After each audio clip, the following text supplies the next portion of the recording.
भारत आजाद हुनको लागि नेपालीले पनि योगदान दिएको छ। भारतीय मित्रहरू मलाई यहाँ आउनुहुन्छ भन्नुहुन्छ, नेपालको आन्दोलनमा हामीले मद्दत गर्छौँ, हामीलाई धेरै प्रेरणा दिने उहाँ चाहिँ इच्छा राख्नुहुन्छ। हामीले भन्न सक्नुपर्छ, हामीमा कुनै लघुतावास राखिरहनु पर्ने जरुरत छैन। भारतको आजादीमा पनि गान्धीको नेतृत्वमा, गान्धीको अगुवाईमा नेपाली जनताले साथ दिएका छन्। साथ दिएका मात्रै होइन, केही हदसम्म नेतृत्व पनि दिएका छन्। मैले यो अर्थ भन्न खोजेको छु, उदाहरणको लागि नेपालमा यदि आन्दोलन हुन्छ, राष्ट्रिय आन्दोलनको नेतृत्व गर्ने मान्छेले गर्नुभयो भनेदेखि त विगत नारायण निधि स्मृति प्रतिष्ठानद्वारा आयोजित यस कार्यक्रमका सभापति पुरुषोत्तम दाहालज्यू,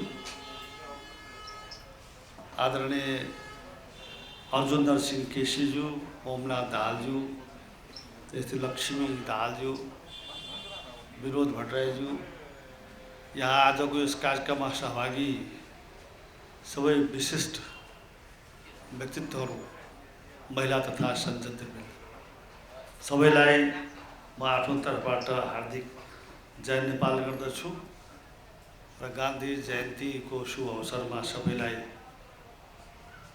अहिंसा र शान्तिको बाटो सबैले अवलम्बन गरी आफ्नो जीवन, आफ्नो पेशा, आफ्नो समाज र देशको लक्ष्य र उद्देश्य प्राप्त गर्न सफलता मिलोस् भन्ने शुभकामना दिन चाहन्छु। अब छिटै आउने बडा दसैँ 21 गतेदेखि घटस्थापना सुरु हुँदैछ। त्यसकारणले दसैँ तिहार, लक्ष्मी पूजा, भाइटिका, छठ लगायत आउने जति पनि पर्वहरू छन् त्यसको लागि पनि अग्रिम बधाई र शुभकामना पनि दिन चाहन्छु। पूर्ववक्ता नेता साथीहरू, विद्वानहरूले र महिला वक्ता कानुनविद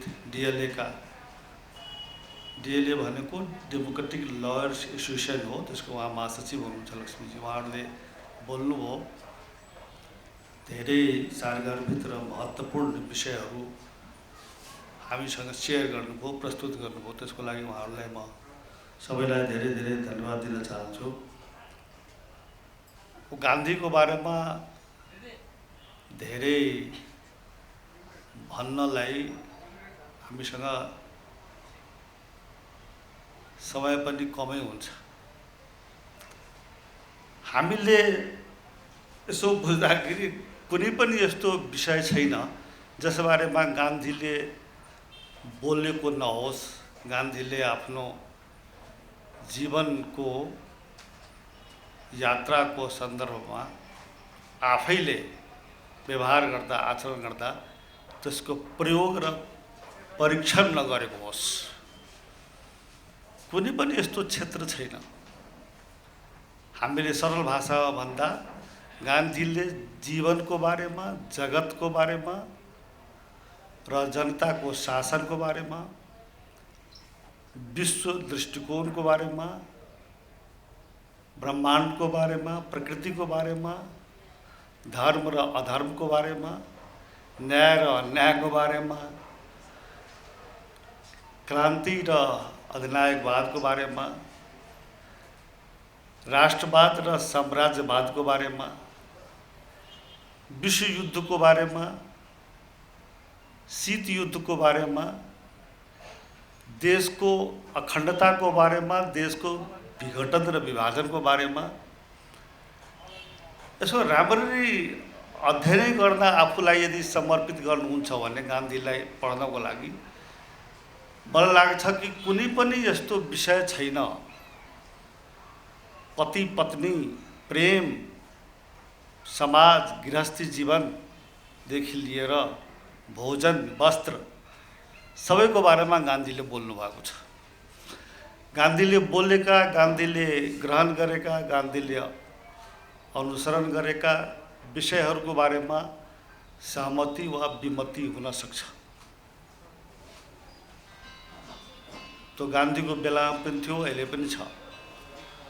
अब हामीले नेपालका हामी छिमेकी ले गान्धीलाई कसरी बुझ्ने? आजकल गाउँघरमा हुँदाखेरि हामीले हाम्रो लोकल भाषामा, स्थानीय भाषामा आल्मिरालाई दराज भन्थ्यौँ। आजकल दराज एउटा व्यावसायिक प्रतिष्ठान भनौँ, अनुष्ठान भनौँ भएको छ। दराजमा अर्डर दिनुहोस्, जे पनि पाइन्छ। दराजमा गुगल गर्नुहोस्, अर्डर दिनुहोस्, तपाईँको घरमा आइपुग्छ। हामीले हेर्ने हो भने हामी त के चाहन्छौँ भनेदेखि त्यहाँ स्टोरमा सबै कुरा छ, हामीलाई जे चाहिएको छ त्यो हामीले खोज्नु पर्यो र प्राप्त गर्नु पर्यो।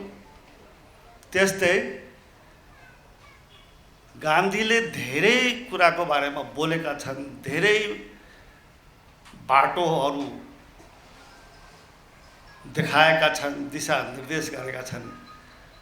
गान्धीबाट हामी के लिन चाहन्छौँ त्यो हामीले पहिचान गर्नुपर्छ, हामीले डिसाइड गर्नुपर्छ। तपाईँले दराजको माध्यमबाट घरमा कपडा मगाउनुहुन्छ कि, मासु मगाउनुहुन्छ कि, फ्रिज मगाउनुहुन्छ कि, आइरन मगाउनुहुन्छ कि, लिपस्टिक मगाउनुहुन्छ कि, मेरो लागि टाई मगाइदिनुहुन्छ मेरो श्रीमतीले कि, त्यो डिपेन्ड गर्छ तपाईँमाथि, तपाईँको आवश्यकता के हो। त्यहाँ एभ्रिथिङ एभाइलेबल छ। त्यहाँ मैले गान्धीलाई बुझ्दा त्यसरी बुझेको छु। गान्धीको विचारमा, गान्धीको जीवन पद्धतिमा, Gandhi my life is my message भन्नुभएको छ गान्धीले। मेरो जीवन नै मेरो सन्देश हो। त्यहाँ सबै कुरा पाइन्छ। तपाईँले के चाहिएको छ त्यो त्यहाँबाट झिक्नुहोस्। नेपाललाई के चाहिएको छ आज गान्धीबाट हामी नेपालीले लिनु पर्यो, खोज्नु पर्यो। एउटा कुरा म यहाँ दोहोऱ्याउन चाहन्छु, स्मरण गर्न चाहन्छु। गान्धीले अघि विनोद भट्टराईजीले भन्नुभयो, अरू सबैलाई हामीलाई थाहा छ कि एउटा लट्ठी लिएर घुँडासम्मको धोती लगाएर गान्धीले जब शान्तिपूर्ण आन्दोलन गर्नुभयो, अहिंसाको आन्दोलन गर्नुभयो, भारतलाई आजादी दिलाउनको लागि, स्वतन्त्र गराउनको लागि, ब्रिटिस साम्राज्यवादबाट, साम्राज्य शासनबाट मुक्ति पाउनको लागि। त्योभन्दा पहिले पनि आन्दोलन क्रान्ति त प्रयोग नभएको होइन, तर गान्धीले जुन बाटो लिनुभयो अहिंसा र शान्तिको, त्यो अहिंसा र शान्तिको बाटोबाट नै भारत अङ्ग्रेजी हुकुमी शासनबाट, अङ्ग्रेजको साम्राज्यवादी शासनबाट मुक्त भएको हो। त्यसैलाई हामी के भन्छौँ, भारत आजाद भयो, भारतले स्वतन्त्रता पायो गान्धीको त्यो बाटोबाट। त्यसैले गान्धीले दिने सन्देश र दिएको सन्देश, गान्धीको सन्देशलाई हामीले चिरस्थायी रूपमा र शाश्वत रूपमा ग्रहण गर्न चाह्यौँ भनेदेखि धेरै सन्देशहरू छन्। त्यसमध्येको सबभन्दा महत्त्वपूर्ण यो सन्देश के हो भनेदेखि क्रान्ति र परिवर्तन बन्दुक र हिंसाबाट मात्रै हुन्छ भन्ने होइन। अहिंसा र शान्तिको बाटोबाट क्रान्ति वा परिवर्तन सम्भव छ। स्वतन्त्रता र आजादी प्राप्त गर्न सकिन्छ, लोकतन्त्र प्राप्त गर्न सकिन्छ, मानवाधिकार र समानता प्राप्त गर्न सकिन्छ अहिंसा र शान्तिको बाटोबाट। सबभन्दा हामीलाई काम लाग्ने सन्देश यो। व्यापारीलाई काम लाग्ने सन्देश के हो? व्यापारीलाई काम लाग्ने सन्देश गान्धीले राम्ररी दिन सकेको छैन। गान्धीजीले चर्खा दिनुभयो, आर्थिक प्रगतिको लागि आफ्नो देशमा आफूलाई, मान्छेलाई चाहिएको सबभन्दा महत्त्वपूर्ण सामग्रीहरूको उत्पादन आफैले गर्नुपर्छ। आजकल स्वदेशी कुरा, made in India, made in नेपालको यहाँ पनि फेसन चलेको छ नि त। त्यो भनिदिएर त मात्र त हुँदैन, गान्धीले गर्नु हो। गान्धीले चाहिँ चर्खाको सुत काट्ने, मेरो गाउँ बोर्डरमा छेउ पर्छ, मेरो गाउँमा पनि मेरो हजुरआमा काकीहरूको म सम्झिन्छु, घरमा चर्खा राखेर सुत काट्दै यसरी सानो भाँडोमा लिएर खादी भण्डार क्याम्पमा गएर दिने, अनि त्यहाँबाट प्रतिफल प्राप्त गर्ने, ज्यालादारी प्राप्त गर्ने। भनेपछि यो आय आर्जनको उद्यमको एउटा घरेलु घर घरमा उद्योगको थोरै श्रम लगाएर थोरै पुँजी लगाएर आफै लागि उत्पादन गर्ने त्यत्रो ठुलो गर्नु। तर त्यो चर्खाको प्रविधि तपाईँको यहाँको व्यापारीले, भारतको व्यापारीले, नेपालको व्यापारीले त्यसलाई ग्रहण गरेर विस्तारित गर्न सकेन। त्यसको सट्टामा अर्को नयाँ नयाँ प्रविधि भयो, कल कारखानाबाट नै कपडा बन्ने आयो। त मैले यहाँ खालि निवेदन के गर्न खोजिरहेको छु यहाँहरूसँग भने, गान्धीले धेरै बाटोहरू देखाउनु भएको छ, धेरै उपायहरू देखाउनु भएको छ। त्यसमध्ये हामीले काम लगाउने बाटो के हो त खोज्दाखेरि एउटा सबभन्दा महत्त्वपूर्ण मैले हेरेको छु मेरो नजरमा अहिंसा र शान्तिको बाटो, क्रान्तिको लागि र परिवर्तनको लागि र आन्दोलनको लागि। त्यो चाहिँ नेपालीहरूले धेरै पछि आएर हामीले यो विषय ग्रहण गर्न सक्यौँ। म यो किन भन्छु भनेदेखि हाम्रो यहाँ अर्जुन सिंह केसीजी, त्यस्तै होमनाथजी, विनोदजीहरू अथवा अरू धेरै साथीहरू हुनुहुन्छ। मलाई मेरो मनमा जहिले पनि जिज्ञासा हुन्छ एउटा, गान्धीले तपाईँको भारतीय जनतालाई अहिंसात्मक आन्दोलनमा प्रेरित गरेर सहभागी गराउनुभयो र त्यत्रो पावरफुल पैसा र शक्ति हतियारको बावजुद पनि अङ्ग्रेजलाई परास्त गर्न लाउनुभयो अहिंसा र शान्तिको बाटोमा।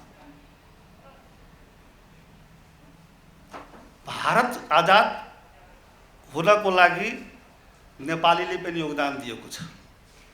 भारतीय मित्रहरू मलाई यहाँ आउनुहुन्छ र भन्नुहुन्छ नेपालको आन्दोलनमा हामीले मद्दत गरेका गर्छौँ, हामीलाई धेरै प्रेरणा दिने उहाँ चाहिँ इच्छा राख्नुहुन्छ। हामीले भन्न सक्नुपर्छ, हामीमा कुनै लघुतावास राखिराख्नुपर्ने जरुरत छैन। भारतको आजादीमा पनि गान्धीको नेतृत्वमा, गान्धीको अगुवाईमा नेपाली जनताले साथ दिएका छन्। साथ दिएका मात्रै होइन, केही हदसम्म नेतृत्व पनि दिएका छन्। मैले यो अर्थ भन्न खोजेको छु, उदाहरणको लागि नेपालमा यदि आन्दोलन हुन्छ, राष्ट्रिय आन्दोलनको नेतृत्व गणेश मान्जीले गर्नुभयो भनेदेखि त विगतमा जनकपुरमा, विराटनगरमा कुनै त्यहाँ स्थानीय नेताहरूले गर्नुभयो होला नि त।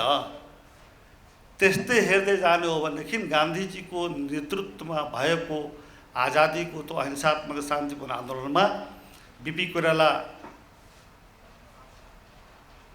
मनमोहन अधिकारी लगायत धेरै नेताहरू, रामनारायण मिश्र, महेन्द्र नारायणजी, सुवर्ण शमशेर, सूर्यप्रसाद उपाध्याय, कृष्ण प्रसाद भट्टराई, गणेशमान सिंह, धेरै नेताहरू, यो त मैले राष्ट्रिय स्तरका नेताहरू, त्यहाँ पढ्ने नेपालका विद्यार्थीहरू त्यहाँ जेलमा बसेका छन्।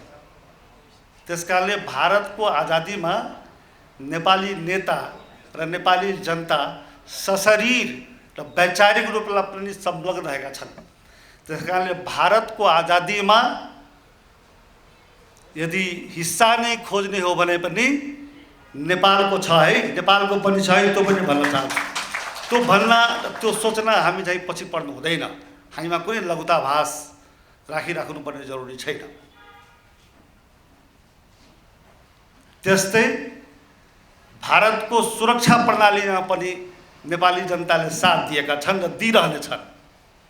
त्यस्तै भारतको आर्थिक विकासमा पनि अङ्ग्रेजीमा भन्नुपर्ने हो भनेदेखि भारतको फ्रिडममा या डेमोक्रेसीमा, भारतको सिक्युरिटीमा र भारतको डेभलपमेन्टमा नेपाली जनताले ऐतिहासिक रूपमा योगदान दिएका छन्। त्यो न त भारतीय जनताले बिर्सनुहुन्छ, न त नेपाली जनताले पनि बिर्सनुहुन्छ। नेपालमा पनि त्यस्तै भारतले पनि हामीलाई सहयोग गरिरहेको छ। यो तिनटै क्षेत्रमा, डेमोक्रेसीको लागि, डेमोक्रेटिक मुभमेन्टको लागि, सिक्युरिटीको लागि र इकोनोमिक डेभलपमेन्टको लागि, प्रोस्पेरिटीको लागि र स्टेबिलिटीको लागि। यो त अन्तर्राष्ट्रिय मानव जगतको गतिविधिको एउटा अभिन्न पार्ट हो, अङ्ग हो। यो भइरहन्छ, कसै रोकेर रोकिँदैन। कसैले रोक्यो भने विद्रोह हुन्छ। अघि विनोदजीले भन्नुभयो अफ्रिकामा जब तत्कालीन शासकहरूले गोरा शासकहरूले जब रोक्यो, अमेरिकामै नै तपाईँको गान्धीले त्यो विद्रोहको अगुवाई गर्नुभयो नि त। मानवाधिकारको लागि, मानवीय सम्मानको लागि, मानव मर्यादाको लागि कहीँ पनि आन्दोलन गर्नबाट कुनै सीमा र कुनै शासनले रोक्न सक्दैन आजको दुनियाँमा। त्यो बेलामा त रोकेन भने आज कहीँ रोक्न सक्छ? सक्दैन। यो सन्देश पनि हामीले दिन्छौँ। एउटा मैले अघि भन्दै थिएँ, मेरो क्वेरी छ, जहिले पनि जिज्ञासा हुन्छ क्रिटिकली हेऱ्यो भनेदेखि त भारतमा अहिंसाको बाटोबाट गान्धीले त्यत्रो पावरफुल अङ्ग्रेजलाई त धपाउनु हो भनेदेखि नेपालमा त्यसको लगत्तै भएको हो। त्यहाँ बेलाका नेपाली नेताहरूको विचार तपाईँले अध्ययन गर्नुभयो के पाउनुहुन्छ भने जबसम्म भारतमा अङ्ग्रेजलाई हटाउन सकिँदैन हामीले नेपालमा राणा शासनबाट मुक्ति पाउँदैनौँ। नेपालमा राणा झानिया शासन, हुकुमी शासन विरुद्धको आन्दोलनलाई सफल पार्नको लागि, त्यसबाट मुक्ति पाउनको लागि पहिले भारतमा तपाईँको अङ्ग्रेजबाट मुक्ति पाउनुपर्छ। त्यो पनि कारण हो कि नेपाली नेताहरूले त त्यो बेलामा नेपाली नेतृत्वको अगुवाईमा नेपाली जनताले भारतीय आन्दोलनमा सहभागी भए। मात्र भारतको आजादीको लागि होइन, यो यहाँको आजादी नपाउँदैनसम्म नेपालमा आजादी पाइँदैन भन्नको लागि पनि आफ्नो देशभित्रको आन्दोलन र क्रान्तिलाई सङ्गठित गर्नको लागि पहिले भारतलाई आजाद गर्नुपर्छ हो। त्यो दृष्टिकोणले गर्नुभयो। अब यहाँनिर मेरो क्वेरी छ, कहिलेकाहीँ हुन्छ क्रिटिकली हेर्दाखेरि, तर नेपालमा गान्धीको त्यही माध्यम किन लागू भएन? तत्कालै 7 सालमा क्रान्ति भयो राणा शासनको विरुद्धमा, गान्धीको बाटोबाट क्रान्ति भएन नेपालमा। बिपी कोइराला गान्धीकै आन्दोलनमा हजारीबाग जेलमा बस्नु भएको थियो। तपाईँ साथीहरू पढ्नु होला, याद गर्नु होला। हजारीबाग जेलमा नेपालको आन्दोलनको लागि होइन, मनमोहन अधिकारी नेपालको आन्दोलनको लागि होइन, सुवर्ण शमशेर अथवा गणेश मान सिंह अथवा कृष्णप्रसाद भट्टराई अथवा निधिजी भारत आजाद गर्नको लागि भएको आन्दोलनमा थुनामा, जेलमा, जहाँ जसरी यहाँ हामीले बस्ने गर्छौँ त्यस्तै उहाँहरू बस्नु भएको छ। तर त्यसपछि उहाँहरूले नेपालमा परिवर्तनको लागि सङ्गठित हुनुभयो, बाटो रोज्नुभयो, अहिंसाको बाटो रोज्नु भएन नि। 7 सालको क्रान्ति अहिंसाको बाटोबाट भएन नि, सशस्त्र क्रान्ति बाटोबाट भयो। यसको यो किन भएको होला? मसँग जवाब छैन यसको। यो अध्येताहरूले, यसको रिसर्च स्कलरहरूले, यसको अध्ययन पोलिटिकल साइन्टिस्टहरूले यसो अध्ययन गरिदिनु होला, बताइदिनु होला। ढिलो भयो र अन्ततः 7 सालमा क्रान्ति त हामी गऱ्यौँ, सशस्त्र क्रान्ति त गऱ्यौँ, तर 7 सालमा गरेको क्रान्ति सशस्त्र क्रान्ति, अहिंसात्मक क्रान्ति होइन। राणा शासनलाई त हामीले समाप्त पार्यौँ, तर राजाको शासन हामी 17 सालमा फेरि बेहोर्नु पर्यो, टिकाउ हुन सकेन। बन्दुक र हिंसाको बलमा भएको क्रान्ति धेरै दिन टिक्न सकेन। 7 सालमा भएको क्रान्ति गान्धीको बाटोबाट भएको थिएन, बिपी कोइरालाको बाटोबाट भयो, अथवा कृष्णप्रसाद कोइरालाको बाटो भयो भने पनि भन्नु पर्यो, गणेश मानजीको बाटोबाट भयो पनि भन्नु पर्यो। तत्कालीन त्यहाँ नेताहरू जो हुन्थ्यो सबैको बाटोबाट हुनु पर्यो, काङ्ग्रेसको बाटोबाट। तर टिक्न सकेन। 7 सालमा ल्याएको परिवर्तन 17 सालमा हामीले गुमायौँ र 17 सालमा गुमाएको परिवर्तन हामीले एकैचोटि 46मा प्राप्त गऱ्यौँ। फेरि 2046 सालमा हामी अहिंसात्मक आन्दोलन नै गरेको हो। त्यसपछि फेरि गुमायौँ। फेरि 62-63मा जुन भयो शान्तिपूर्ण आन्दोलन, त्यसबाट अहिलेको हामीले परिवर्तन ल्याएका छौँ। यो 2-3वटा क्रान्ति र परिवर्तनको चरित्र र त्यो बाटोलाई हेर्ने हो भनेदेखि एउटा चाहिँ सशस्त्र क्रान्ति भएको छ, 2टा आन्दोलन अहिंसात्मक आन्दोलन भएको छ, शान्तिपूर्ण आन्दोलन भएको छ र क्रमशः यो नै टिकाउ भइरहेको छैन, आमूल परिवर्तन पनि भएको छैन। तर मैले खालि यो मात्रै क्वेरी गर्न चाहिँ गान्धीको त्यो बाटो यो खुला सीमा भएको नेपालमा पनि आउनको लागि तपाईँको कति वर्ष लाग्यो? कति वर्ष लाग्यो? 46 सालदेखि 2046 साल जोडौँ, 7 साल र 46 सालमा जोड्दै भने लगभग 40 वर्ष, 7 सालभन्दा पहिलो कुरा गर्नु। गान्धीले प्रयोग गरेको अहिंसाको बाटो यही आफ्नै ढोकामा, भारतकै ढोकामा नेपाल रहेको ठाउँमा आउँदा त्यो बाटो यहाँ काम लागेन। त्यो बाटो कति बेला काम लाग्यो? 46 सालमा काम लाग्यो र फेरि 40 सालपछि र फेरि अहिले आएर 62-63 को आन्दोलनमा काम लाग्यो। त्यस कारणले के हुँदो रहेछ भने ढिलो चाहिँ आएको छ है, ढिलो बुझाइ भएको छ। तर ढिलै भए तापनि अब ढिलो गएर ढिलो बुझेर आउने कुरा टिकाउ हुन्छ भन्ने हामी आशा गर्छौँ र विश्वास गर्छौँ। त्यो मलाई लागेको छ। त्यस कारण मैले अब यति भनिसकेपछि म के लामो कुरा गर्न चाहन्न, लामो अलिअलि भयो नै, मेरो आफ्नो मनको कुराहरू मैले राख्न खोजेँ। यहाँ गान्धीले अहिंसाको बाटो दिनुभएको छ। हामी नेपालीले सिक्ने, नेपालीले ग्रहण गर्ने गान्धीको स्टोर रुमबाट के हो त? वैचारिक स्टोर रुमबाट, भण्डारबाट भनेदेखि अहिंसा र शान्तिको बाटो लिनु हो। सर्वधर्म समभावको बाटो लिनु हो। गान्धीले आफ्नो जीवनको बारेमा आन्दोलन गर्दाखेरि आफ्नो आश्रममा हरेक बिहान प्रार्थना गर्नुहुन्थ्यो अरे, र त्यो प्रार्थना के गर्नुहुन्थ्यो भनेदेखि रघुपति राघव राजा राम पतित पावन सीताराम, अल्लाह ईश्वर तेरो नाम सबको सम्मति दे भगवान। अल्लाहलाई पनि ईश्वरलाई पनि। यो गान्धीजीको धर्मको बारेमा सर्वधर्म समभावको सन्देश थियो, जो धार्मिक सहिष्णुताको सन्देश थियो, धार्मिक स्वतन्त्रताको सन्देश थियो। गान्धीजीले अचम्म लाग्छ कहिलेकाहीँ, गान्धीजीको किताबहरू पढ्नुहुन्छ भने गान्धीजीले के भन्नुहुन्थ्यो? सबै रोगको इलाज राम नाममा छ। गान्धीजीले भन्नुभयो। गान्धीजीको अहिले यहाँ धेरै साधु सन्त शङ्कराचार्यहरू को चार्जहरू आउनुहुन्छ, भन्नुहुन्छ, भजन गर्नुहुन्छ, हामी पनि मायाकमा जान्छौँ। तर गान्धीजीले के भन्नुभयो भनेदेखि अचम्म लाग्छ। गान्धीजीलाई सोध्दा छ राममै सबै कुरा छ। हो, राममै कुनै रोग छ, व्याधि छ, केही छ, गान्धीजीलाई गएर खुट्टाले ढोक्थ्यो। अनि के छ? गान्धीजीले के दिने? राम नाम जप भन्नुहुन्थ्यो उहाँले। त्यतिकै भनिदिएको हो क्या हो भनेर त्यसमा उहाँले किताबै लेख्नु भएको छ, उहाँले प्रवचन दिनुभएको छ, उहाँले दर्शन दिनुभएको छ, उहाँले सिद्धान्त दिनुभएको छ राम नाममा। हो, खोइ कस्तुरबाले सोध्नु भएन जानकीको नाम किन लिनु भएन भने मलाई थाहा छैन महिलावादीहरूले। रामको नाम मात्रै किन लिनुभयो लक्ष्मीजी? होइन, गान्धीजी त एकदम पुरुषवादी पो हुनुहुँदो रहेछ क्या हो? कस्तुरबाको नाम लिँदै लिनु भएन, सीताजीको नाम लिनु भएन, जानकीजीको नाम लिनु भएन, रामको नाम चाहिँ लिनुभयो।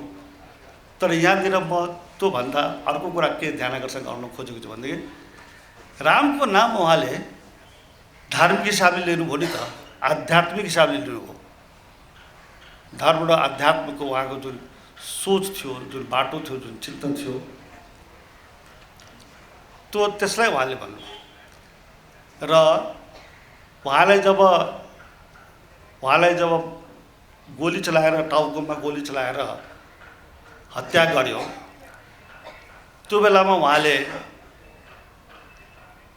उहाँको मुखबाट हामी सबैले थाहा पाइरहेका छौँ, हे राम भनेर उहाँ बित्नु भएको हो। मैले आजसम्म कुनै पनि शङ्कराचार्य, माफ गर्नुहोला, आदरणीय शङ्कराचार्यको नाम लिँदा बरु गाह्रो हुन्छ, तर भन्नाले सजिलो भएको छ।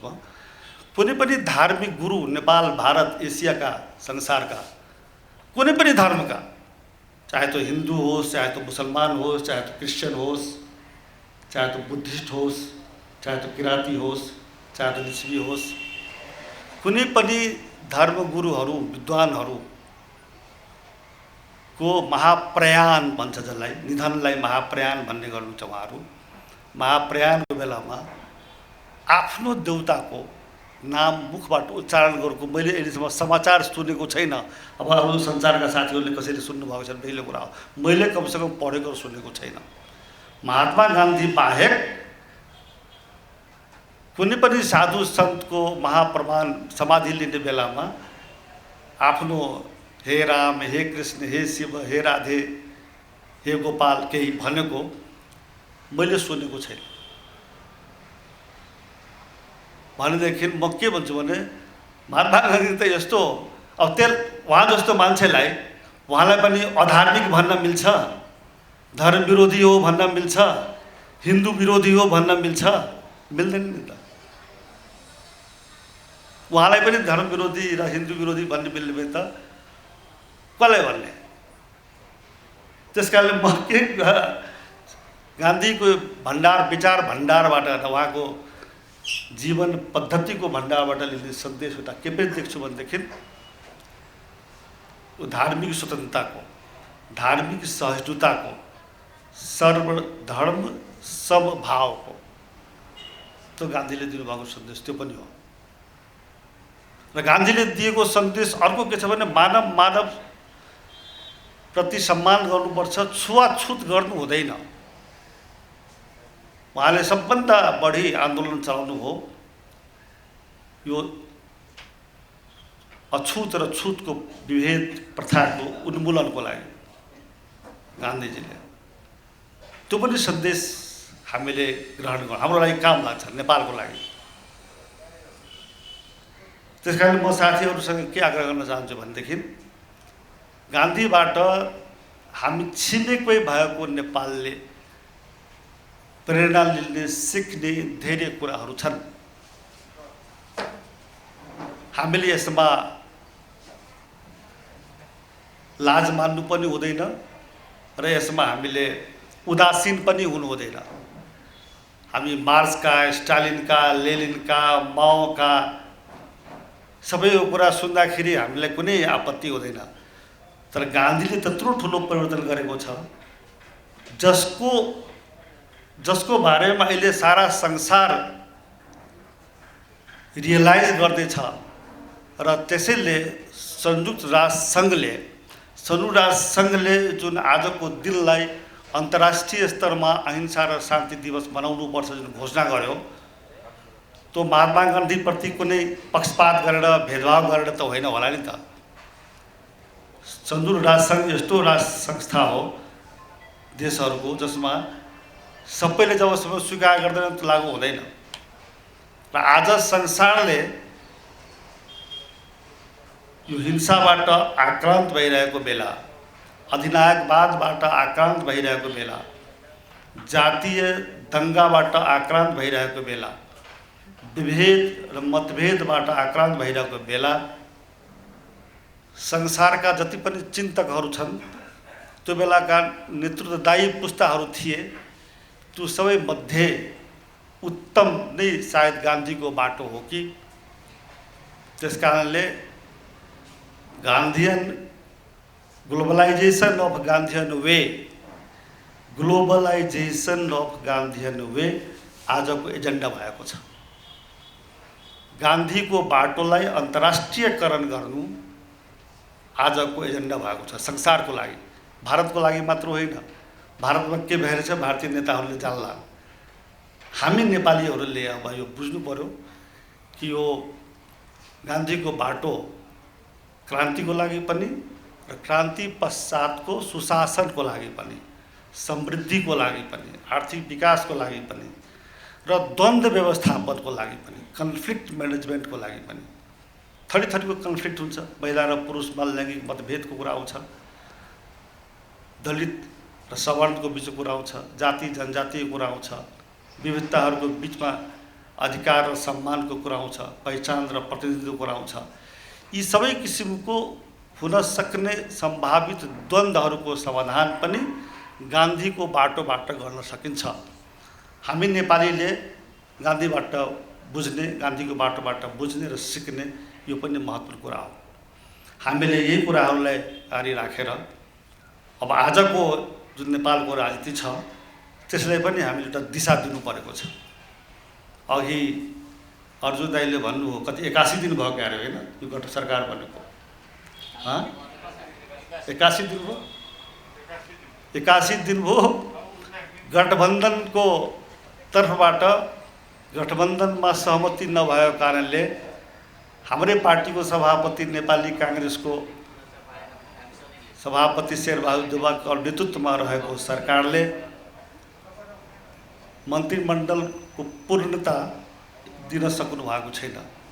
म मन्त्रीमण्डल विस्तारको कुरा गर्दिनँ है, फेरि हो यहाँ साथीहरूले विस्तार र पूर्णतालाई एउटै अर्थमा प्रयोग गर्नुहुन्छ। मन्त्रीमण्डल विस्तार कहिले हुन्छ भन्नुहुन्छ? मन्त्रीमण्डलले पूर्णता नै पाएको छैन, के को विस्तार? त्यस कारणले मन्त्रीमण्डलले अझै पूर्णता नपाउनु भनेको यो साह्रै चिन्ता र दुःखको विषय हो। नेपाली काङ्ग्रेसको लागि पनि, गठबन्धनमा सहभागी दलहरूको लागि पनि, र यो नेपाली काङ्ग्रेस र गठबन्धनमा सहकारी दलहरूको लागि मात्रै होइन, पुरै नेपालको लागि यो चिन्ता र दुःखको विषय हो कि आजको मितिसम्म पनि सरकारले पूर्णता पाउन नसक्नु। त्यसकारणले अब नेपाली काङ्ग्रेसका सभापति शेरबहादुर देउवाज्यूसँग र गठबन्धन दलका सबै दलका नेता र पदाधिकारीहरूसँग म आज गान्धी जयन्तीको अवसरमा के अनुरोध गर्न चाहन्छु भने, अब धेरै ढिलो भयो।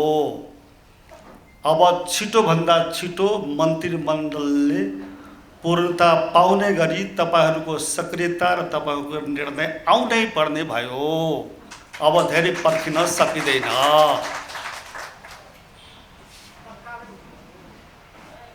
अब 1-1.5 वर्षपछि त चुनाव हुन्छ,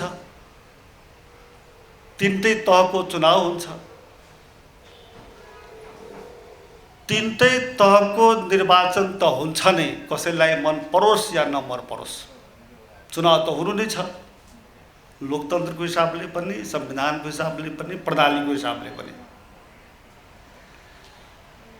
त्यो चुनाव कस्तो हुन्छ, त्यो चुनावमा अहिलेको गठबन्धनको स्वरूप के हुन्छ, त्यो चुनावमा अहिलेको गठबन्धनले गर्ने योगदान के हुन्छ, त्यसको बारेमा अहिलेदेखि नै जनताले पूर्वानुमान गर्न थालेका छन्। यो गठबन्धनले मन्त्रीमण्डलको पूर्णता दिन सकेन भने त्यो गठबन्धनले चुनावको जनताले चाहेको परिणाम कसरी दिन सक्छ होला भन्ने विषय छलफल हुन थालिसक्यो। त्यसकारणले सरकारका नेतृत्व गर्ने हाम्रो पार्टीका सभापतिले, समर्थन गर्ने सबै घटक दलका नेता साथीहरूले तत्काल यस विषयमा सोच्नु पर्यो र हामीले पनि, नेपाली जनताले पनि यो अवस्थालाई बरु जिम्मेवारीपूर्वक तपाईको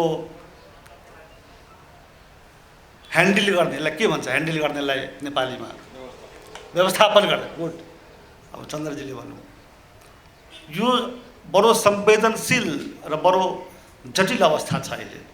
त्यो जटिल अवस्थामा हामी नेपाली जनताले पनि आफ्नो भूमिका तदनुकूल नै जिम्मेवार भएर, अराजक भएर होइन, जिम्मेवार भएर हामीले प्रस्तुत गर्न सक्नुपर्छ, त्यसको लागि तयार हुनुपर्दछ भन्ने म आग्रह गर्न चाहन्छु। नेपाली काङ्ग्रेसका साथीहरूलाई आगामी निर्वाचनमा कसरी रुख चिन्हलाई विजयी गराउने, यो रुख चिन्ह विजय हुनु आगामी निर्वाचनमा भनेको नेपालको प्रणालीको, नेपालको संविधानको र नेपालको राजनीतिक स्थिरताको लागि आवश्यक छ। किनभने त्यसप्रति वैचारिक रूपमा प्रतिबद्ध दल यदि नेपालमा कुनै छ भने नेपाली काङ्ग्रेस मात्रै हो। अरू पार्टी र अरू पार्टीको चिन्हलाई त तपाईँले भोट दिएर हेरिसक्नु भएको छ। त्यो मतदाता र जनताको बिचमा गएर हामीले भन्न सक्नु पर्यो, परिणाम हामीले भोगिरहेका छौँ। अरू चिन्हलाई र अरू पार्टीलाई गएको चुनावमा भोट दिएर झन्डै 2/3 मत दिइसक्नुभयो, त्यसको परिणाम त हामीले भोगिरहेका छौँ। त्यसकारणले यसमा पनि परिवर्तनको जरुरत छ। 14औं महाधिवेशन नै हामीले त्यसैसँग जोडेर सम्पादन गर्नुपर्छ भन्ने म नेपाली काङ्ग्रेसका साथीहरूलाई आज यो गान्धी जयन्तीको अवसरमा आग्रह गर्न चाहन्छु। र पुनः गान्धीको मानवाधिकार, लोकतन्त्र, अहिंसा र समभाव सहिष्णुताको बाटोलाई ग्रहण गर्दै हामी अगाडि बढ्यौँ भनेदेखि हाम्रो लक्ष्यमा हामी पुग्छौँ।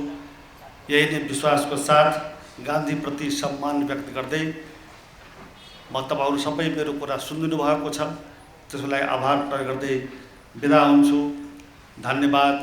जय सम्बन्ध पनि राख्छन् र अत्यन्त महत्त्वपूर्ण दिनको रूपमा लिएको छु। त्यसैले अघि पुरुषोत्तमजीले भन्नुभयो, भन्नासाथै मैले हुन्छ ल म आउँछु भने। एउटा कुरा त के छ भने म्यान नारायण निधि ट्रस्ट, म्यान नारायण निधि भनेको मान्छेहरूको आफ्ना आफ्ना खालका विवेचना होला। मेरो सम्पर्क र मेरो लामो जुन खालको उहाँसँग उठबस छ, मैले अद्वितीय रूपबाट कहिले पनि नबिर्सिने नेपाली कङ्ग्रेसका शीर्षस्थ मूर्धन्य र हाम्रा संस्थापक नेताहरूमध्ये उहाँ एउटा हो भने गान्धीजी र अहिंसाको सम्बन्धमा मभन्दा धेरै अगाडि साथीहरूले भनिसक्नु भएको छ। मैले त्यतातिर धेरै लामो भन्न पनि चाहन्न, तर केही कुरा भन्नु पनि जरुरी छ। अब यो गान्धीजीले अहिले भर्खर मलाई लाग्छ हाम्रो भवनाथजीले नै भन्नुभयो, गान्धी एउटा व्यक्तिको मात्र नाम थिएन, एउटा युगको नाम। अहिंसात्मक आन्दोलनको र मानवीय चेतनाको प्रतिबिम्बको नामको रूपबाट उहाँले जुन जे ढङ्गको योगदान पुर्याउनु भयो त्यो अद्वितीय छ। ब्रिटिस साम्राज्य जहाँ 24 घण्टा सूर्य अस्ताउँदैन भनिन्थ्यो, त्यो साम्राज्यलाई अहिंसात्मक ढङ्गबाट शान्तिपूर्ण आन्दोलनबाटै पराजित गरेर भारतीय स्वतन्त्रता सङ्ग्रामलाई जो विजय प्राप्त गराउने नेतृत्व उहाँले प्रदान गर्नुभयो, त्यो नेतृत्व सायद अहिले कहिलेकाहीँ कल्पना गर्दाखेरि त्यो कसरी सम्भव भयो होला जस्तो हामीलाई पनि लाग्छ। तर सत्यको शक्ति, न्यायको शक्ति, विवेकको शक्ति र अहिंसाको शक्तिको अद्वितीय महिमा मण्डित गर्ने काम चाहिँ गान्धीको अहिंसात्मक आन्दोलन र गान्धीको व्यक्तित्वले विश्वव्यापी रूपबाट जो प्रभावित गरेको छ, त्यही प्रभावित गरेको आधारमा मलाई लाग्छ 2007 संयुक्त राष्ट्रसङ्घले अक्टोबर 2 चाहिँ नि इन्टरनेसनल नन भाइलेन्ट डे अथवा अन्तर्राष्ट्रिय अहिंसा दिवसको रूपमा पनि मनाउने जुन प्रारम्भ गर्यो, त्यो अत्यन्त सुखद र खुसीको कुरा छ। र गान्धीजी र नेपालको आफ्नै किसिमको सम्बन्ध पनि छ।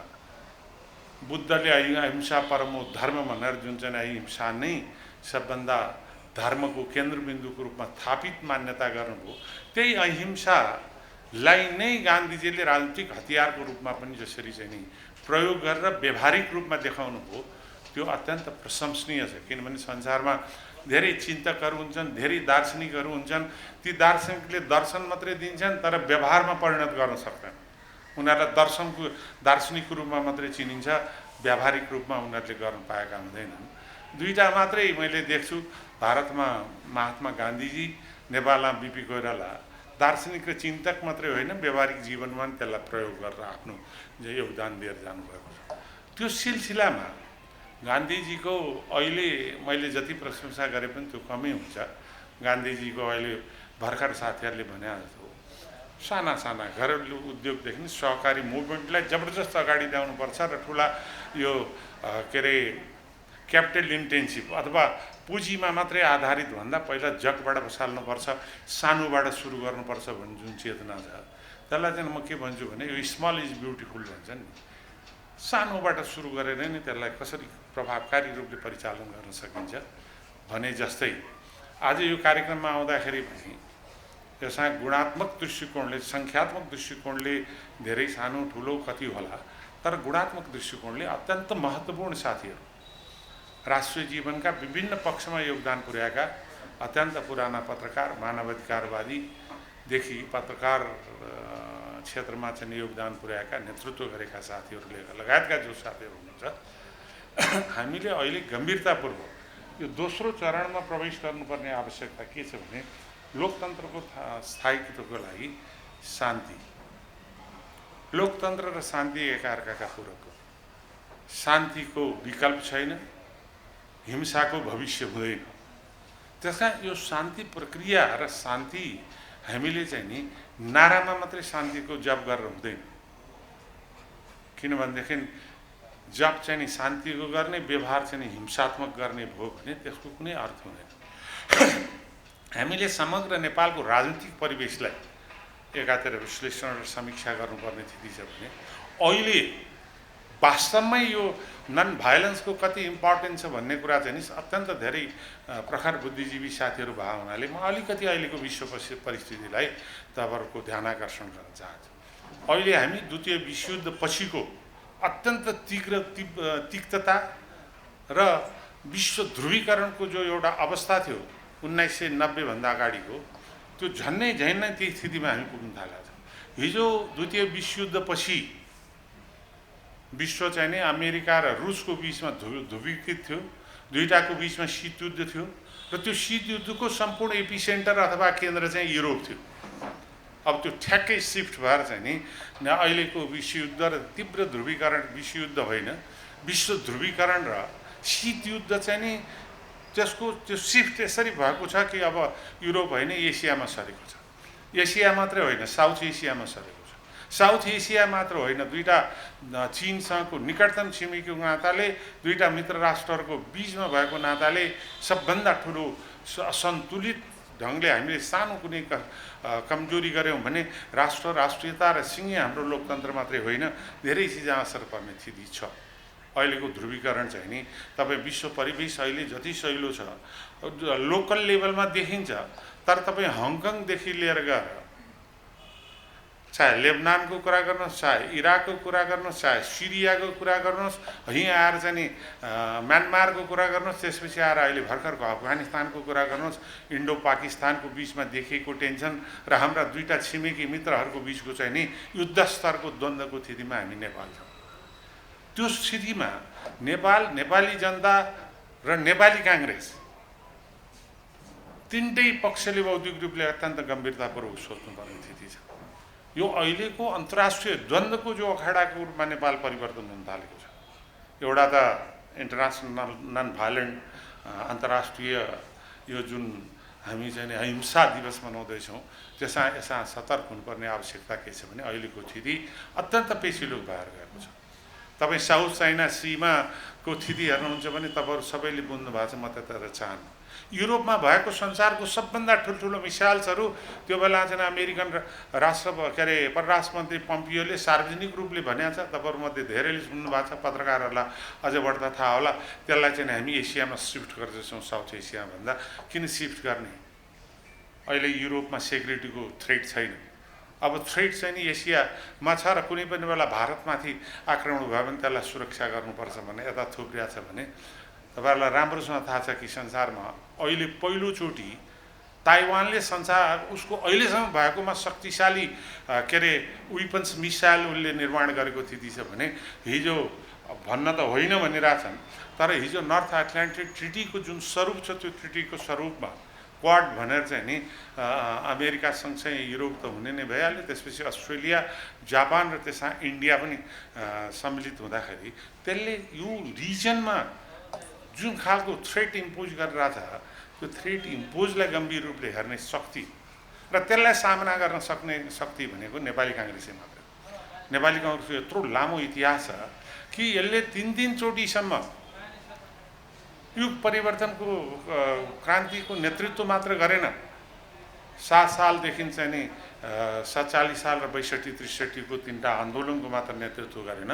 नेपालको इतिहासमा युग परिवर्तनको दस्तावेज हामी जसलाई संविधान भन्छौँ त्यसको नेतृत्व पनि नेपाली काङ्ग्रेसले गर्यो। यत्रो लामो ऐतिहासिक विरासत बोकेर आएको काङ्ग्रेसलाई लोकतन्त्रको चाहिँ नि एउटा बिम्बको रूपमा नि युरोप अमेरिकालाई हामी न्युट्रलाइज गर्न सक्छौँ भने दुईटै छिमेकी राष्ट्रहरूको बिचमा नि हामीले सन्तुलन कायम गर्न सक्ने क्षमता नेपाली काङ्ग्रेसमा छ। त्यसैले नेपाली काङ्ग्रेसलाई सशक्त गराउन सक्दा मात्रै यो अहिलेको महासागरको द्वन्द्वको भुमरीमा जसरी देश चाहिँ नि दिन प्रतिदिन चाहिँ धकेलिँदै गएको छ त्यसलाई बचाउन सक्छ। तर नेपाली काङ्ग्रेसलाई त्यो सशक्तता र जीवन्तता दिने कसरी? यहाँ धेरै ढङ्गले अहिले चाहिँ नि लोकतन्त्र र शान्तिको हामीले जो कुरा गरिरहेका छौँ, शान्ति भने के? मैले देखेको, मैले बुझेको चाहिँ शान्ति भनेको विधिको शासन हो। हामीले 104 वर्षको राणा शासनको दास्ताको जन्जिर तोड्नको निम्ति सङ्घर्ष गर्दा पनि 138 वर्षको राजतन्त्र र यो हुकुम प्रमाङ्गीदेखि लिएर गएर चाहिँ नि लालमोर लाएर चल्ने होइन, जनताले बनाएको विधानद्वारा देश चल्नुपर्छ भनेर जुन सङ्घर्ष गर्यो त्यो पार्टीभित्र तपाईँहरू जस्ता बुद्धिजीवी र हामी सबैले देश विधिको शासनमा चल्नुपर्छ त्यसमा प्रश्नै भएन। जहाँ विधिविहीनता छ त्यहाँ लोकतन्त्र हुँदैन। पार्टीभित्र विधिविहीनतालाई अन्त्य गर्नुको निम्ति नयाँ सङ्घर्ष गर्ने कि नगर्ने अहिलेको प्रश्न चाहिँ यो। म पात्रतिर त पटक्कै जान चाहन्छु। प्रवृत्तिको विरुद्ध सङ्घर्ष गर्नुपर्ने आवश्यकता छ र यो पार्टीलाई लोकतान्त्रिक बनाउने हो भने नेता प्रधान होइन नीति प्रधान बनाऊ भनेर हामी गान्धीजीको जन्म जयन्ती र महेन्द्र निधिलाई सम्झेर प्रण गरौँ। व्यक्ति प्रधान होइन विधि प्रधान बनाउँछु यो पार्टीलाई, शक्ति प्रधान होइन सत्य प्रधान बनाउँछु भनेर सङ्घर्ष गऱ्यौँ भने मलाई लाग्छ अहिंसाका पुजारी गान्धी र अहिंसाकै निम्ति नेपालमा त्यत्तिकै योगदान पुर्याउनु भएका महेन्द्र निधिलाई पनि हामीले स्मरण गरेको र श्रद्धा गरेको ठहरिन्छ। होइन भने अहिलेको वस्तुगत परिस्थिति तपाईँले देख्नु भएको छ। हिंसा भने के हो? खुकुरीले गएर हान्नु अथवा चाहिँ नि तपाईँ के अरे गोली नै चलाएर मार्नु मात्रै हिंसा हो। जहाँ विधि तोडिएर मनपरी भएको छ डडेलधुरामा भएको अधिवेशनमा 1100 प्रहरी उपस्थित गराएर गर्नु पार्टीभित्रको हिंसा हो कि होइन? तपाईँहरू आफै बोल्नु। तपाईँहरू कति बोल्नुहुन्छ नबोल्नुहुन्छ मलाई थाहा छैन। म व्यक्तिलाई प्रधान कहिले पनि मान्दिनँ, अहिले पनि मान्दिनँ। त्यसैले हामीभित्र नि कोड लड्ने भन्दा व्यक्ति होइन विचार लिएर हो। स्वार्थविहीन सङ्कल्प हामी गरेर अगाडि जाउँ, आउने निर्वाचनमा पहिलो पार्टी बनाऊ र नीतिगत नेतृत्वलाई चाहिँ संस्थागत गर्ने जो व्यक्ति भए पनि त्यसलाई साथ दिनुपर्छ भन्ने अभियानमा म पनि हिँडेको मान्छे हो। मेरो समकालीन 1-2 मात्रै छन् यो पार्टीमा, 2-3 नत्र म पनि सबभन्दा अरू जस्तै दावा गरेर हिँड्थेँ। तर म अहिले पनि के भन्छु भने नीतिगत रूपले स्पष्टता अहिलेको आवश्यकता हो। तपाईँ विधि कहाँ कसरी तोडिएको छ हाम्रो सभापतिलाई पनि थाहा हुन्छ यो। अब नेपाली कङ्ग्रेसको विधानको धारा 4 पढ्नुहोस्। यहाँ हाम्रो के अरे प्रतिनिधि विधिशास्त्रका प्रतिनिधि यहाँ हुनुहुन्छ नेतृत्व गरेर बसेका। त्यसले बडो स्पष्ट रूपबाट के भन्छ भनेदेखि कुनै पनि क्रियाशील सदस्यताको प्रवेश वडा तहबाटै हुनुपर्छ भनेर चाहिँ नि नेपाली काङ्ग्रेसको विधानको दफा 4ले भन्छ। मैले निरन्तर भन्ने गरेको छु। त्यो अनुसार हामीले धेरै छलफल गऱ्यौँ। त्यसमा हाम्रो सभापति अहिलेको प्रमुख अतिथि पनि हुनुहुन्छ महामन्त्रीजी लगायत। म त निरन्तर रूपबाट थिएँ। एउटा अन्तिम निष्कर्षमा हामी के पुग्यौँ भने वडाबाट प्राथमिकता पाएर निष्कर्ष भएर आएको सहमतिमा छ भने त्यसैलाई मान्ने, त्यसमा सहमति छैन भने विमति भएका विभिन्न पक्षमा सहमति गरेर चाहिँ नि सहमति सिर्जना गरेर मान्ने। त्यस्तो पनि भएन भने त्यसलाई चाहिँ नि 15औं अधिवेशनमा चाहिँ नि क्रियाशील सदस्यता विधि र प्रक्रिया पुर्याएर दिने गरेर अहिले 13औं महाधिवेशनका क्रियाशील सदस्यतालाई नै आधार मान्ने भनेर केन्द्रीय कार्य समितिको निर्णय। तर कहाँ अहिले कति ठाउँ त्यस्तो भएको छ? यो विधिविहीनता हिंसा होइन, पार्टीभित्रको हिंसा हो कि होइन? तपाईँहरू आफै छातीमा हात राखेर सोच्नुहोस्। हिंसा भने चाहिँ नि महिलामाथिको दुर्भाग्य पनि हिंसै हो। महिला हिंसादेखि घरेलु हिंसादेखि पारिवारिक हिंसादेखि कसैलाई अपमान गर्ने यी सबै हिंसाका स्वरूपहरू। त्यस कारणले हिंसा त्याज्य बनाउनुको निम्ति सबभन्दा पहिला प्रवृत्तिको विकास चाहिँ मैले जे भन्छु त्यही ठिक हो भन्ने प्रवृत्ति लोकतान्त्रिक होइन। हामी कहिलेकाहीँ काङ्ग्रेसभित्र हामीले जानेका बुझेका किनभने हामीले आइभरी टावर पर्सनालिटिजहरू चाहिँ को सँग काम गरेर आयौँ जो हाम्रा पिता तुल्य थिए, जसका गल्ती हो भनेर आफूलाई लाग्दा उनको अघितिर चुप लाग्नुहोस् भन्दाखेरि हामी नतमस्तक भएर हिँड्थ्यौँ। अहिले को छ त्यो हुकुम कमान्ड गर्छ? हामी समकालीन छौँ। त्यस कारण यसलाई चाहिँ नि लोकतन्त्र भनेको वाद प्रतिवाद र संवादको प्रक्रिया। एउटा विचार आउँछ, त्यो विचारको प्रतिवादमा अर्को विचार आउँछ, ती विचार वाद र प्रतिवादको घर्षणबाट एउटा नयाँ विचार आउँछ। कहिलेकाहीँ व्यक्तित्वको टकराव पनि हुन्छ पार्टीभित्र। तिनीहरू सबैको मिलापबाट एउटा जुन चाहिँ निष्कर्ष र सार तत्त्व निस्किन्छ लोकतन्त्रको महत्त्व भनेकै त्यही। तर अहिले चाहिँ प्रवृत्ति कस्तो देखिएछ भने हाम्रो अविनाशजी हुनुहुन्छ, उहाँको अघिल्तिर मैले संस्कृत भन्दा अलि सुहाउन कि एको हम द्वितीयो नास्ति न भूतो न भविष्यति अहम ब्रह्मास्मि। म नै सबै चिज, मैले जे भन्यो त्यही ठिक हो। मैले भनिसकेपछि त्यसलाई हुन्न भन्ने त्यसको हिम्मत कसरी पुग्यो भनेर मै अन्तिम व्यक्ति हुँ, मै सत्य हुँ, मैले भनिसकेपछि विधि न विधान न म जस्तो पहिला थियो न भोलि हुन्छ भन्ने प्रवृत्तिबाट लोकतन्त्र बाँच्दैन। त्यसबाट हिंसा मैले व्यक्तिगत रूपबाट कति साथीसँग भन्छु, उहाँको सबै गुण छ, त्यस्तो चाहिँ भोलि कसैसँग नआओस् है भनेर कसैसँग कुरा गर्दा म खुला छलफल विश्वास गर्ने मान्छे। म कहीँ गल्ती भयो भने कान समातेर यो मेरो गल्ती हो भन्नु पनि म हिचकिचाउँछु। तर वाद प्रतिवाद र संवादको प्रक्रियालाई पन्छाउने र जहाँ जे मैले भनिसकेँ त्यही गर्नुपर्छ भन्ने प्रवृत्तिहरूले यहाँ वकिल हाम्रो महाधिवेशन के अरे वरिष्ठ वकिल हुनुहुन्छ महामन्त्री, मैले मेरो जिल्लामा अनर्थ देखेँ एउटा। हुन त मैले कसैलाई गुहार मागेन, यहाँ चाहिँ भनिहालेँ, कसैलाई भनिनँ, आफ्नै समूहभित्र कसैलाई भनिनँ, किनभने म एक्लै लड्न सक्छु भनेर। एउटा कङ्ग्रेस एउटा माओवादीको प्रभावकारी मान्छे, त्यो गाउँमा चाहिँ नि ठुलो शक्तिको रूपमा भर्खर चलिरहेको मान्छे, त्यो हिजो माओवादीको जिल्ला उपाध्यक्ष थियो। त्यसपछि ऊ चाहिँ नि व्यापारिक क्षेत्रमा पनि अलिकति सम्पन्न, ऊ माओवादी ग्रुपको चाहिँ नि व्यापारिक क्षेत्रको केन्द्रीय सदस्य थियो। उसलाई फकाइ फुल्याइकन उसको बाउ मेरो साथीको नाताले धेरै मेहनत गरेर उसलाई काङ्ग्रेसमा प्रवेश गराए। ऊ भर्खर अहिले 14औं अधिवेशनमा चाहिँ नि क्रियाशील सदस्यता लियो। त्योभन्दा अगाडि ऊ नेपाली काङ्ग्रेसमा थिएन।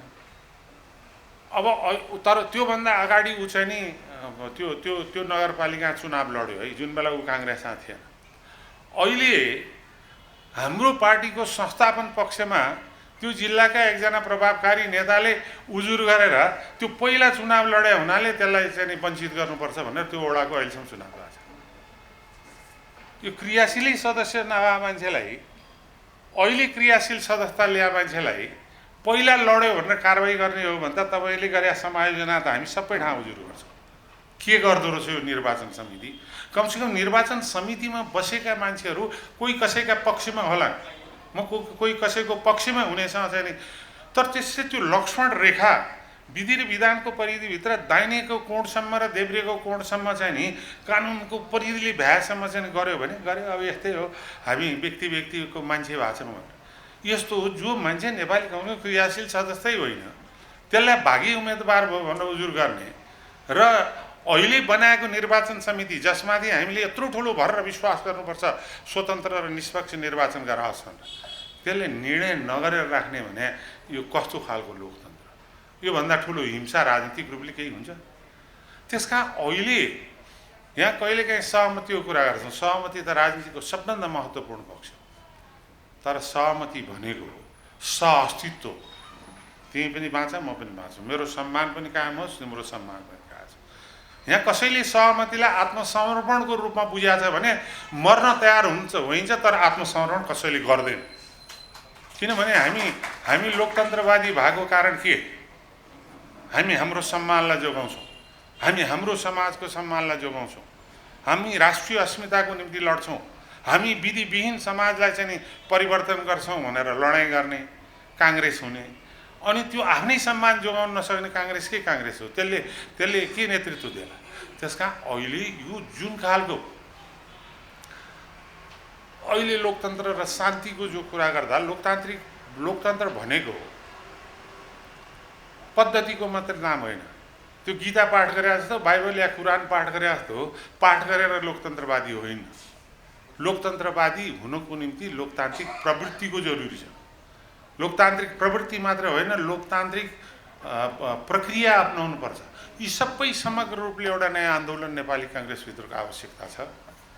हामी गान्धी जयन्तीको दिन यही प्रण गरौँ, हामी कसैको मान्छे होइन, शक्ति होइन शक्ति र सत्ताको निम्ति होइन, म सत्यको निम्ति जस्तो पर्छ त्यो सङ्घर्ष गर्छु र त्यस्तो सङ्घर्षमा अगाडि बढ्दाखेरि म कसैले थाक्दिनँ, कसैले भगाएर भाग्दिनँ, म आफ्नो कर्तव्यमा चुक्दिनँ र अन्यायसँग झुक्दिनँ भन्ने प्रण गरौँ। आज गान्धी जयन्तीको दिन हामी त्यसै नयाँ नेपाल र नयाँ पार्टी बनाउन सक्छौँ। किनभने अहिले पनि एउटै मात्रै पार्टी छ,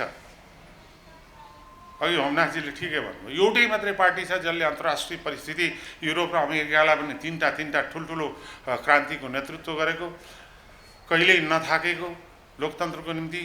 दुईटा छिमेकीसँग हाम्रो आफ्नै मित्रवत सम्बन्ध, त्यसले गर्दाखेरि जो सन्तुलन गर्ने क्षमता काङ्ग्रेससँग छ त्यो सन्तुलन गर्ने क्षमताको निम्ति काङ्ग्रेसभित्र नयाँ कार्यशैली, नयाँ पात्र, नयाँ नेतृत्व, नयाँ विचार, नयाँ दृष्टिकोणको आवश्यकता छ। व्यक्तिको हुन्छ त्यो तपाईँ हामी सबै बसेर छानौँ, जो पनि हुनसक्छ। व्यक्तिमाथि म त्यति धेरै केन्द्रित छैन, सकेसम्म सबै मिलाएर गरौँ भन्ने। तर वैचारिक विचार शून्यतामा हामी अगाडि बढ्यौँ भने यो देशमा तपाईँ मैले हामीले देख्दा देख्दै पनि हामीले नसोचेका घटनाहरू घट्न सक्छ, नसोचेका खालका परिस्थितिहरू निर्माण हुन सक्छ। अन्तर्राष्ट्रिय खेलहरूले चाहिँ आफ्ना ढङ्गले चाहिँ हामीलाई प्रयोग गर्न सक्ने स्थितिहरू हुनसक्छ। त्यस कारणले यो यतातिर चाहिँ नि गान्धी जयन्ती, अहिंसा दिवस र त्यो सञ्चालन कसले गरे भने म नानी जस्तो स्वयं गान्धीवादी। नेपालमा दुईवटा मान्छेलाई मैले सम्झनै पर्छ, एकातिर सूर्यप्रसाद अनि त्यसपछि सुवर्ण शमशेर, राजासँग मिलेर प्रजातन्त्र ल्याउनुपर्छ भन्ने, बिपी कोइराला लगायतका साथीहरू होइन क्रान्तिको विकल्प छैन भन्ने। तर यी दुईटै नेताहरू चाहिँ होइन क्रान्ति पनि होइन, बाहिर बस्नु पनि हुँदैन, राजासँग ले दिएर पनि लिइन्न, यहीँभित्र बसेर नेपाली जनताको बिचमा आन्दोलन र सङ्घर्ष गरेर सत्याग्रह गरेर लोकतन्त्र ल्याउनुपर्छ भन्ने त यी दुईटै हो, इतिहासमा नबिर्सिने हो। त्यस कारण उहाँमाथिको मेरो व्यक्तिगत पनि त्यस्तै अगाध श्रद्धा भएको कारणले उहाँको नामको संस्था गान्धी जयन्ती अनि अहिंसात्मक दिवस यसलाई चाहिँ नि हामीले चाहिँ एउटा वैचारिक आन्दोलनको रूपमा यसलाई हामीले अगाडि बढाउन सक्यौँ। सत्यको निम्ति सङ्घर्षलाई मात्रै अगाडि बढाउन सक्यौँ देशभरिमा अथवा नेपाली काङ्ग्रेस पार्टीभित्र पनि। अहिले भर्खर भ्रष्टाचारका कुरा धेरै निस्क्यो।